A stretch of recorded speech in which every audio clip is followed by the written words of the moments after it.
You're not lazy, you're not bad at sleeping, your brain is just confused. We're living in a world our biology was never designed for. Constant light, constant stimulation, constant noise. And then at night, we expect our body to just switch off. But biologically, it cannot. So in this video, I'm going to tell you what to do. I'm going to explain what's actually happening inside your brain and body and how you can work with it instead of against it. Hi, I'm Dr. Taftia, and today we're talking about sleep, but from a perspective most people ignore. Not hacks, not trends, physiology. Because once you understand how your body was designed to function, fixing your sleep becomes so much simpler. Zoom out for a second. For most of human history, we lived in a very predictable environment. Light meant wake up, darkness meant sleep. No screens, no artificial light, no midnight stimulation. Your brain evolved under those conditions. This is what we call your circadian rhythm, a 24-hour internal clock regulated mainly by light.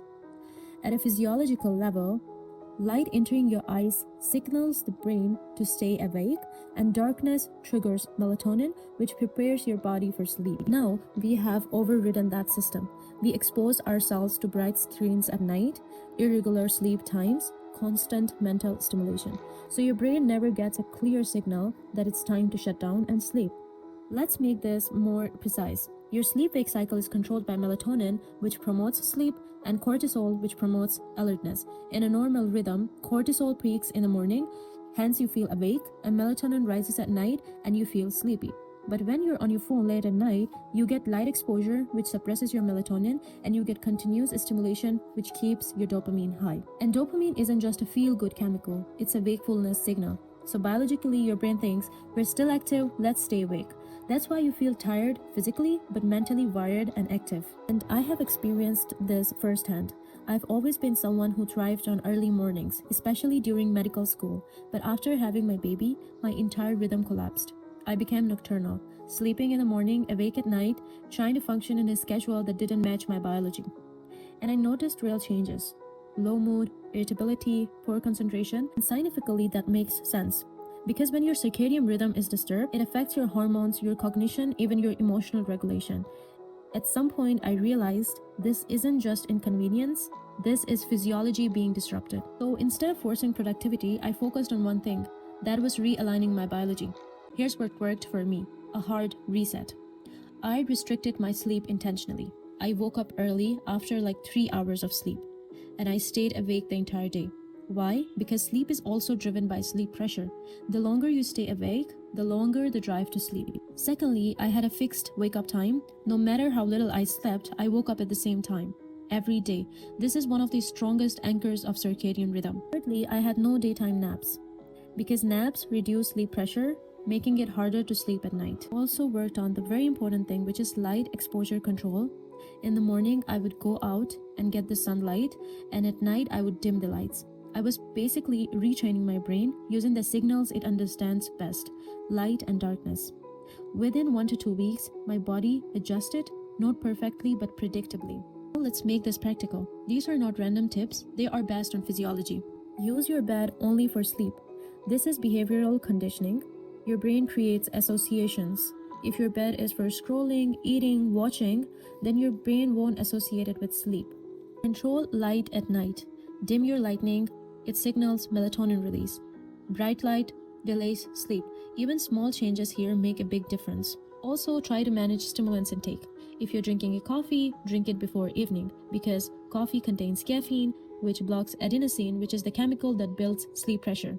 Even if you're trying to take a nap, try to take a structured nap. We know that our body has a sleep cycle. Our body goes into deep sleep 20 minutes after we fall asleep. When you wake up in the middle of deep sleep, which is after 20 minutes, then you're gonna feel very much tired when you wake up. So try to wake up before 20 minutes. Sleep cycle is divided into 2 parts, non-REM sleep and REM sleep. The non-REM sleep is divided into 3 stages, which goes from light sleep into deep sleep, and after that we have REM sleep. If you complete this one cycle, you're gonna wake up fresh. Or you can do one thing, you can wake up before you enter deep sleep. In that case, you're also going to be fresh.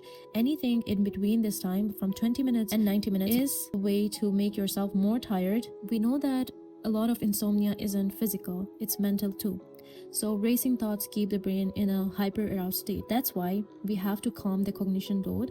if you want to sleep better. We can do journaling, we can do brain dumping, or even voice notes. You'll notice that sometimes when you're trying to sleep, you feel your body isn't ready. You feel stressed and your muscles are stiff, you have a clenched jaw, your eye muscles feel very tense, and the back of your head feel tense. So in that scenario, what can help is you can do breathing and body relaxation maneuvers, like you slow your breathing, try to breathe in, try to breathe out slowly. This is going to activate your parasympathetic nervous system, which is rest and digest nervous system. That's going to help initiate sleep. We're talking about not being able to sleep. We have to talk about the conditions in which we might not be able to sleep. There are many mental conditions in which insomnia can be a symptom. For example, in anxiety, depression, panic disorders that can disrupt sleep at a deeper level.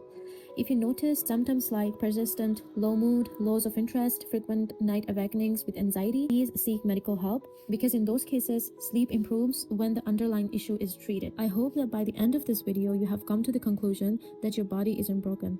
It's just trying to follow rules that the modern world keeps interrupting. When you respect your biology, your body responds. I have been through this, and I know how frustrating it can be. But once you fix your sleep, trust me, everything else starts to fall into place. So if this video made sense to you, comment resetting my rhythm and tell me what's the biggest thing ruining your sleep right now. Don't forget to subscribe. I'll be breaking down more topics like this in the way that actually makes sense. If you want any topic to be discussed, please comment below. And good night, take care of your brain.